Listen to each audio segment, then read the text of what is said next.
Terrible incident at the U.S. Navy. A U.S. missile cruiser accidentally shot down an A-18F Super Hornet fighter jet during its flight over the Red Sea. The U.S. Naval Institute reported this. The aircraft was shot down by the missile cruiser USS Gettysburg, which is part of the aircraft carrier strike group led by the USS Harry S. Truman. The carrier group was deployed in the Red Sea as part of Operation Prosperity Guardian, aimed at fighting Yemeni Houthis, helping to intercept missiles targeting Israel, and participating in strikes against ISIS terrorists in Syria and other regions. The carrier group was deployed in the Red Sea as part of Operation Prosperity Guardian, aimed at fighting Yemeni Houthis, helping to intercept missiles targeting Israel, and participating in strikes against ISIS terrorists in Syria and other regions. A Navy spokesman shared with USNI News that the incident occurred around 3 a.m. local time. The aircraft was part of the 1st Aircraft Carrier Wing. As noted by the U.S. Navy, the USS Gettysburg missile cruiser, as part of the aircraft carrier group, serves as the group's air defense coordinator. It is responsible for monitoring the airspace, eliminating air objects, and guiding other ships to their targets. The cruiser was deployed alongside the USS Harry S. Truman aircraft carrier on September 23, 2024, and has been escorting it ever since. Previously, in October 2024, an EA-18G Growler electronic warfare aircraft crashed in the United States during a training flight. The EA-18G aircraft was part of the VAQ-130 unit, which recently returned from the USS Dwight D. Eisenhower aircraft carrier for a rotation. Today, the U.S. Navy operates about 180 EA-18G electronic warfare aircraft, the only type capable of jamming deep into enemy territory. A dozen arson and explosive attacks reported in Russia in the past 24 hours, mostly in St. Petersburg and Moscow. Woman caught as she was about to set fire to an Alpha Bank branch in Anapa. In Moscow and the Moscow region over the past day, more than 10 times staged explosions of pyrotechnics in public places and set fire to ATMs on the instructions of fraudsters. Many of the detainees are elderly people. Explosion at a Sberbank branch in St. Petersburg. The violators were detained. In all cases, people acted on instructions from telephone scammers. TASS quoted a law enforcement source as saying, "The Ministry of Internal Affairs previously reported on a massive wave of fraudsters' actions, forcing victims to commit destabilizing actions. In recent days, in trade centers, banks, branches of the Russian Post, as well as on the streets of Moscow and citizens of St. Petersburg, threw firecrackers, Molotov cocktails, and also poured gasoline and tried to set fire to police cars. Almost 20 people became victims of fraudsters. As specified in the Ministry of Internal Affairs, they were driven by the desire to return the stolen funds, as a result of which they became participants in psychological operations of unfriendly countries." Soldiers are quitting the British Armed Forces at an alarming rate, despite a pay rise over the summer. The Telegraph reported on this. For the first time on record, there are now just 2 servicemen or women per 1,000 people in Britain. Some 15,119 left the armed forces in the year to October.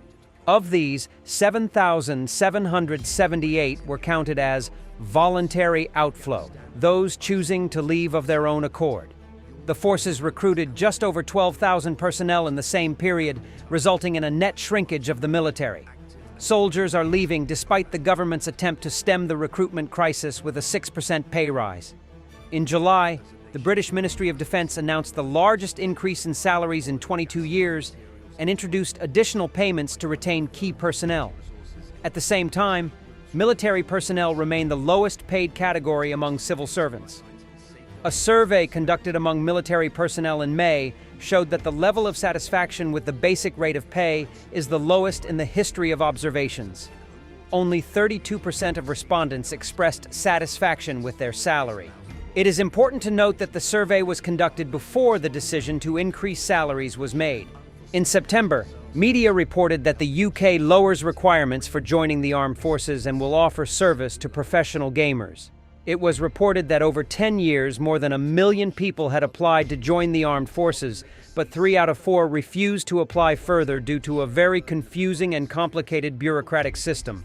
There is a serious shortage of personnel in combat units, which is why only 3 out of more than 20 infantry battalions have manning levels of 70 to 80%.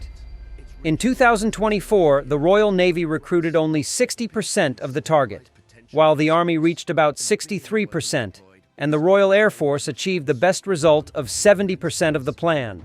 Moreover, in 2023 to 2024, there was a sharp drop in the number of recruits. For comparison, in 2021, the Royal Navy recruited 3,900 people against a target of 4,410, and in 2024, only 2,450 against a target of 4,040. The decline in the number of recruits comes amid a similar, albeit smaller decline in the number of combat-ready personnel in the British Armed Forces.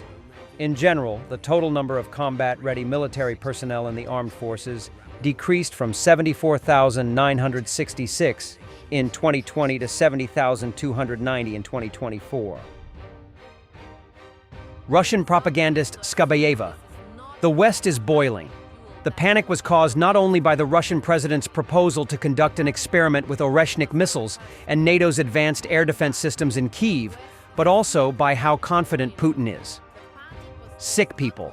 It is obvious to assume this is not yet the high-tech duel that Putin proposed to the West recently. Apparently, it was a rehearsal. Meanwhile, the West is seething and boiling. The panic was caused not only by the Russian president's proposal to conduct an experiment in Kyiv with the Oreshnik and NATO's advanced air defenses, but also by how confident Putin is. Ukrainian children sing new Christmas songs during this holiday season. The Christmas star on this side of the planet is indifferent to enemy missiles at all. Our enemy wants to take away the holiday, but the star shines brightly and eagerly. Діти яскраві, чим більше планети, зовсім майдужні ворожі ракети. Хоче нас ворог шатов забрати, а своя сяє, ясно завжди. Зірка ушачує всім удачу і заглядає в окопи солдатів. Мають, що хочуть, це свято додому. Вино пухання у синіх очах, до перемоги сітки в кошах. Зілка летить, да і міг бере, кину хусун, Одесу, а все. Де темно, де купу бою, де окупанти поцупили вою. Хочеться помдути кутись до сеча, в домі се хтось не повернеться. Зірка їздя нашає вогнями, бо перемога точно за нами. Не віддамо Богу все чого, Христа судився, завімо його. Thanks for watching, and don't forget to subscribe. Also, if you want to support Warthog Defense, please become our member and get early access to new videos, exclusive members-only videos, and become administrator in comment section. The membership link is in the description. Every day. We had a guy last week, it's 6 rescues in 6 days. You know, he's doing the job every day.